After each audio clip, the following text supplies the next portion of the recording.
চিংড়ি ভাপা। চিংড়ি ভাপার জন্য লাগছে এখানে কুচনো আলু, কুচনো পেঁয়াজ, নুন, হলুদ, সামান্য একটু জিরে গুঁড়ো, একটু লঙ্কা গুঁড়ো, ধনেপাতা কুচো, চিংড়ি মাছ আর টমেটো আর দুটো কাঁচা লঙ্কা চেরা। চিংড়ি ভাপা করার জন্য আমি আগে সব কিছু ম্যারিনেট করে নেব। প্রথমে আলুগুলো দিয়ে দিলাম, পেঁয়াজগুলো দিয়ে দিলাম,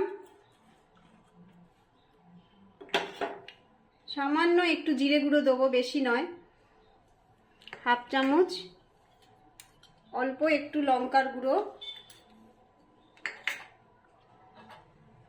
আর দেবো টমেটো আর কাঁচা লঙ্কা চেরা।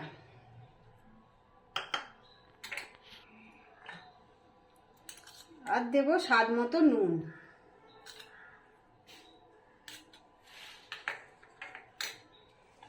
এবার এটা একটু ভালো করে মিশিয়ে নেব।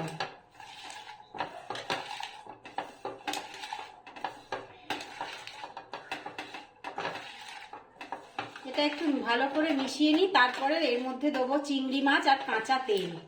হলুদ গুঁড়ো দিয়ে দিলাম, সর্ষের তেল, বেশ খানিকটা সর্ষের তেল দেবো, কাটা চিংড়ি মাছগুলো। চিংড়ি মাছগুলো দিয়ে আমি আবার একটু ভালো করে মিশিয়ে নেব। আছে এর মধ্যে একটু হাত ধুয়ে জল দিয়ে দেবো। নুনে বসিয়ে দিলাম, এবার ভালো করে এটা মাখিয়ে বসিয়ে দিলাম, চাপাটা দিয়ে দিলাম। 15 মিনিট মতন এটা হবে আস্তে।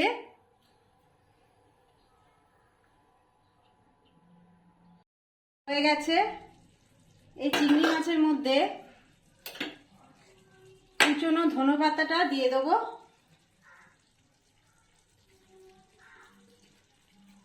আর নাবানোর আগে অল্প একটু কাঁচা তেল দিয়ে দেবো। আমাদের চিংড়ি ভাপা রেডি।